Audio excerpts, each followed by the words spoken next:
Books on Tape presents Angel's Crest by Leslie Schwartz, read by Susan Denaker. We shall find peace.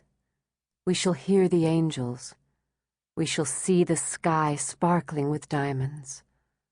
Anton Chekhov, Uncle Vanya. Ethan woke slowly, the metal scent of a storm in the air. His heart quickened at the marvel of his life.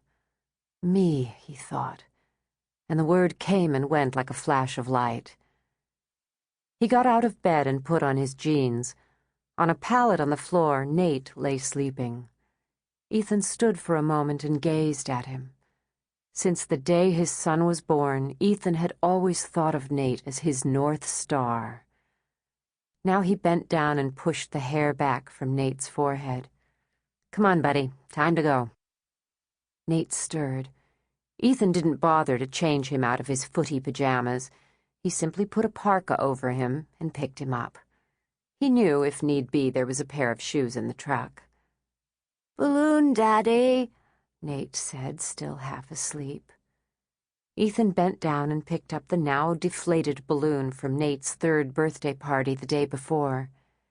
Nate grabbed it and held on to it while Ethan shimmied into his coat, balancing Nate first in one arm, then the other. He was getting so big, almost too heavy to hold anymore. Dawn was at least an hour away.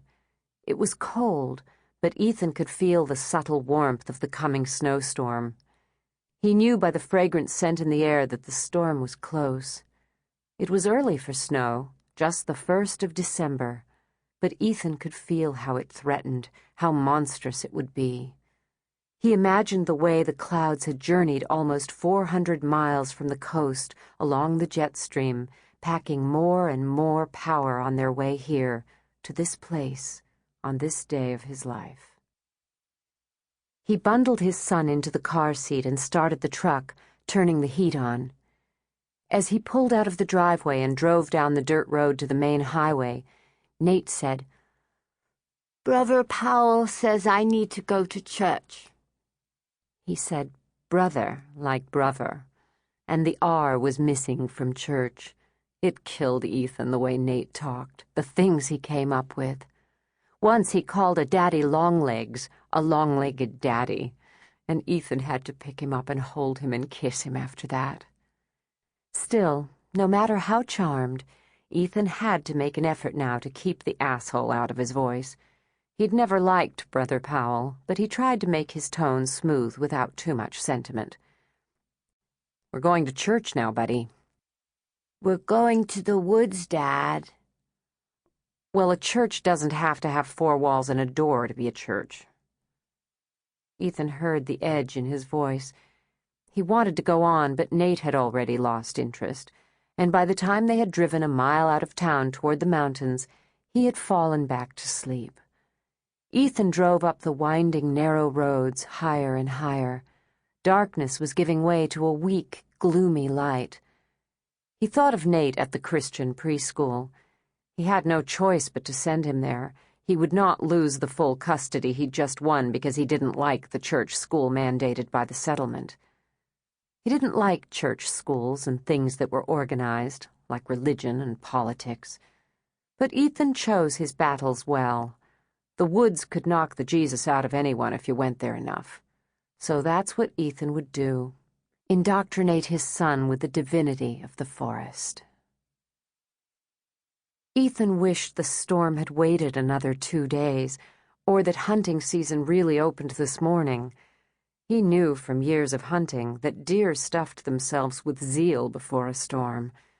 Though they were swift and intelligent animals, they were also lazy. Ethan had learned that they did not like to expend too much energy searching for food. That meant, on a day like this, they'd be everywhere, eating along the game trails, gathering nervously in the valleys, seeking shelter against the cliff faces. Easy targets. Eventually, he made his way to the fire road that ended at the old Angel's Crest trailhead. He loved this spot. He felt the anticipation inside him like a tight wire holding him together. He wished he could hunt today, but he was not the sort to stoop to poaching. He let the engine idle and watched the forest. Very few people knew of this place. Very few people would undertake it. It was the hard way up to Angel's Crest, and Ethan knew that most hunters were too lazy and liked to drink too much to find the footing a place like this required. It was a beautiful spot, with woven carpets of Arctic willow spreading out among the towering stands of pine and fir. In the distance, the tip of Angel's Crest glowered above the clouds. He had never been up there in a storm, but he could well imagine the fury. Almost immediately, he spotted a mature buck over the rise. He looked back at his son. This was what he had come here for, as he did almost every day, to show Nate the beauty of the woods, the wildlife, the sanctity of this place. But Nate was fast asleep. Ethan felt a twinge of regret, but he didn't want to wake his boy. He turned back toward the woods, and 2 more buck appeared over the ridge. He thought he would go have a quick look, track them for a minute. He promised himself he'd keep the truck in sight and not venture too far.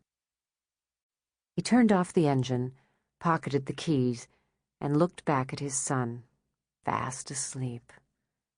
He looked out beyond him. The lure of the woods was like a drug to Ethan.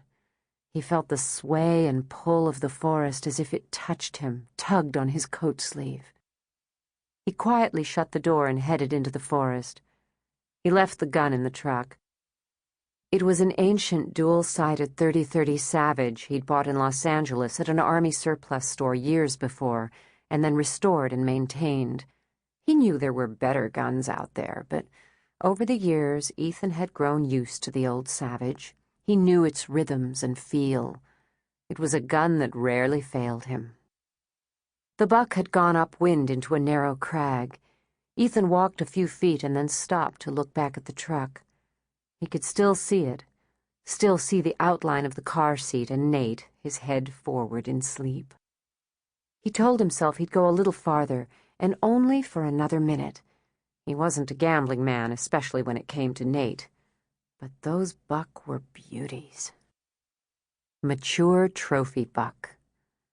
They'd provide food for the rest of the winter and an enviable rack for the garage wall. He walked a ways longer and then, pausing, stopping, gambling, he followed the deer trail into a steep ravine where the vanished glaciers had left behind silver-white rock surfaces so polished and smooth that one day last spring Ethan had watched as Nate licked the side of one. He remembered he hadn't stopped his son, only wished that he had thought to do it himself. The deer themselves were out of sight, but Ethan, who had trained himself to spot such things, knew that they would keep traveling in the same direction into the wind. They would not venture into the open ground. They would stay under the cover of trees and close to canyon walls, hidden among the kalmia and cassiope.